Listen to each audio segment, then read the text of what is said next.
En este programa voy a abordar un argumento que considero muy liviano, ligero e inaplicable para intentar refutar los ministerios que aparecen en Efesios 4:11, y es que la palabra apóstol significa enviado, y con ello pretenden justificar de alguna manera que todos somos apóstoles, porque todos somos llamados a predicar. Observe lo que dice un amigo de nombre Edgar Escobar, el cual tiene un canal YouTube de nombre Biblia Libre, en un vídeo titulado Cómo convertirse en apóstol. El apóstol no es el que tiene autoridad como los 12. El apóstol es simplemente el enviado. Eso significa desde el hebreo y desde el griego, el enviado. Un hombre enviado a predicar. En ese sentido, todos nosotros somos apóstoles. Por eso se mencionan otros apóstoles, o se le dice a Bernabé que fue escogido para el apostolado, y a varios otros personajes en el Nuevo Testamento. Pero no estaban dentro de los 12, ni tenían la autoridad de los 12, ni tenían autoridad sobre muchas iglesias como se dice hoy en día. Si consideramos que el canon de la Escritura está cerrado, también los apóstoles, porque el propósito de ellos era traer la revelación directa y el canon de la Escritura. Entonces no podemos considerar, no podemos decir que ellos están actualmente fungiendo como lo hacían los 12. Así reciban el título de apóstol. Nombramientos en la antigüedad solamente existían dos: obispo, que quiere decir anciano, y diácono. Solamente en la iglesia primitiva existían esos dos nombramientos, obispo y diácono, no más.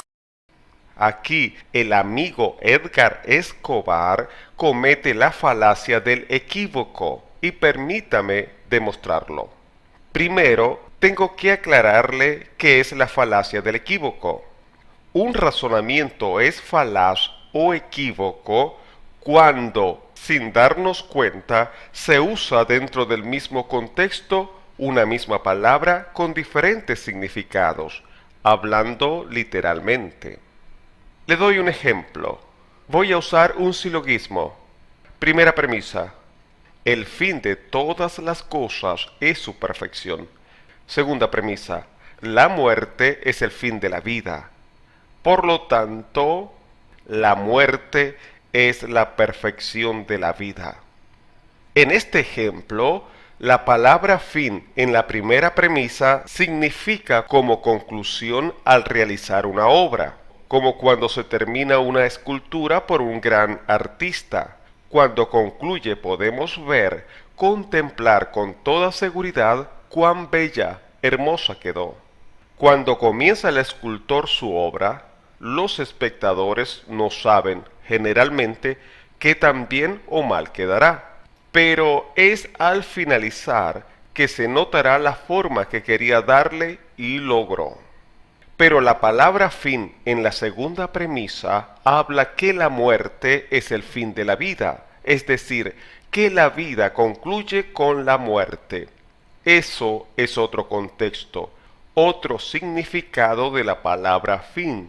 Pero alguien concluye, por darle un solo significado a la palabra fin, que la muerte es la perfección de la vida, cuando eso es otro contexto, otro significado. ¿Puede notar el error de la falacia del equívoco? El amigo Edgar Escobar pretende con su argumento que por la etimología de la palabra apóstol, que significa enviado, se puede aplicar así a Efesios 4:11, porque dijo, cito: el apóstol es simplemente el enviado.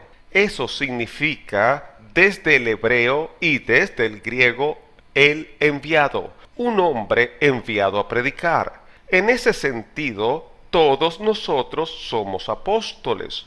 Por eso se menciona a otros apóstoles, o se le dice a Bernabé que fue escogido para el apostolado, y a varios otros personajes en el Nuevo Testamento, pero no estaban dentro de los 12, ni tenían la autoridad de los 12, ni tenían autoridad sobre muchas iglesias, como se dice hoy en día.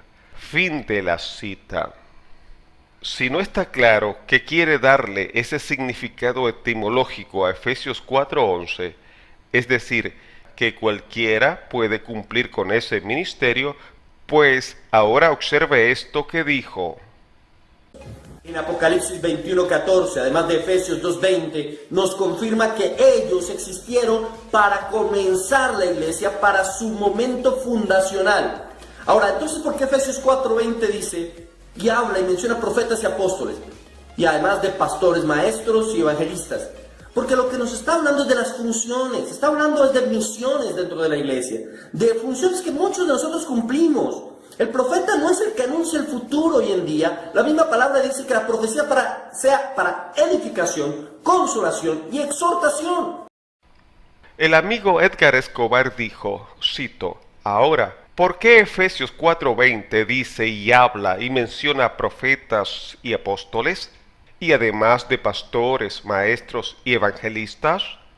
Porque lo que nos está hablando es de las funciones. Está hablando es de misiones dentro de la iglesia, de funciones que muchos de nosotros cumplimos. El profeta no es el que anuncia el futuro hoy en día. La misma palabra dice que la profecía sea para edificación, consolación y exhortación. Fin de la cita.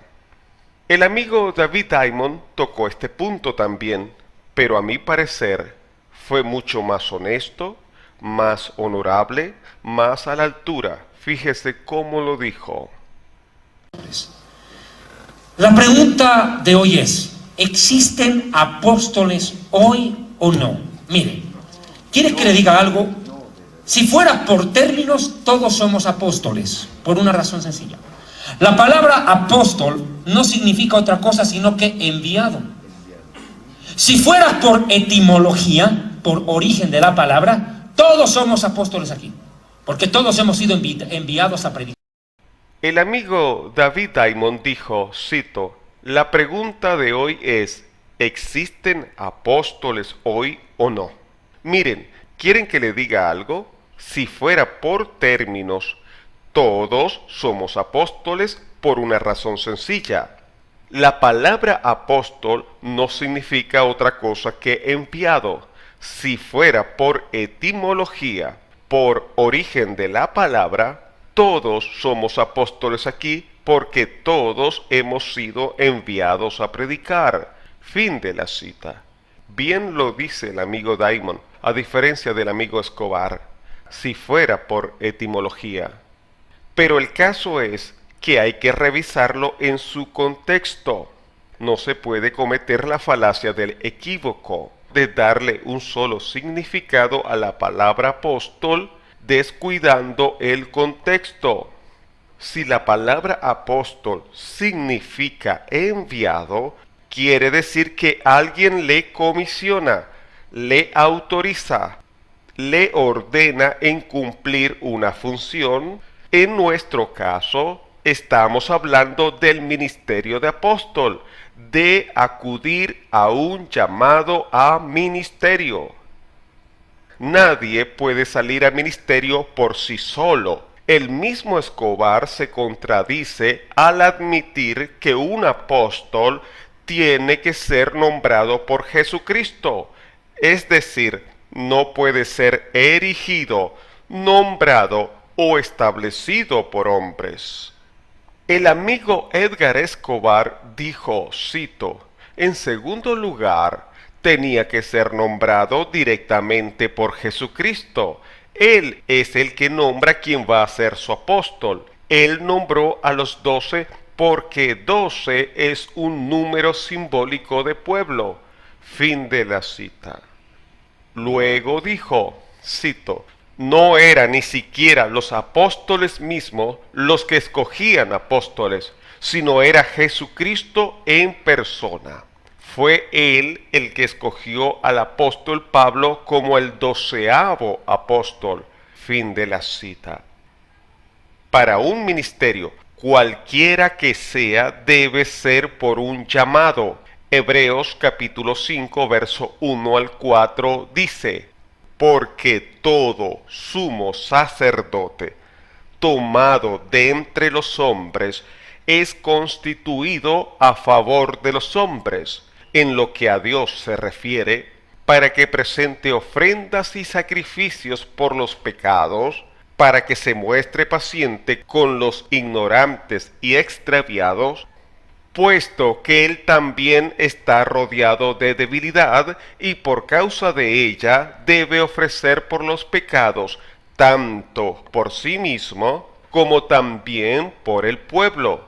Y nadie toma para sí esta honra, sino el que es llamado por Dios como lo fue Aarón. Repito, y nadie toma para sí esta honra, sino el que es llamado por Dios como lo fue Aarón. Sabemos que la iglesia en la época de gracia es la depositaria de las promesas de Dios. Es en la iglesia los que son llamados para ser reyes y sacerdotes, es decir, de ella salen personas para cumplir o la función de rey o la función de sacerdote. Así como en la ley el sacerdote fue escogido por Dios, en la gracia también es escogido por Dios. Nadie por su iniciativa puede tomar esta honra. El amigo Escobar reconoce que los apóstoles fueron escogidos por el Señor Jesús, que no podían ser escogidos por ningún hombre. Eso sería un ministerio según hombre y no según Dios. Nadie puede darse el ministerio, sea de maestro, pastor, evangelista, profeta u apóstol por sí mismo, cosa que está ocurriendo en la actualidad en los llamados o tergiversados ministerios del apostolado. Pero al decir el amigo Escobar, cito, ahora, ¿por qué Efesios 4:20 dice y habla y menciona profetas y apóstoles, y además de pastores, maestros y evangelistas? Porque lo que nos está hablando es de las funciones, está hablando es de misiones dentro de la iglesia, de funciones que muchos de nosotros cumplimos. Fin de la cita. El amigo Escobar trata de minimizar, de subestimar un llamado a ministerio con el pretexto que cualquiera puede cumplir esa función dentro de la iglesia. Dios puede llamar a cualquiera de los miembros de la iglesia, estoy claro, pero no cualquiera puede autonombrarse a ministerio, cosa que pretende enseñar y a la vez contradecirse el amigo Escobar. Si el amigo Escobar sabe muy bien que ningún apóstol fue nombrado por hombre, sino por el Señor, ¿cómo es que ahora se contradice y dice que son funciones que muchos de nosotros cumplimos?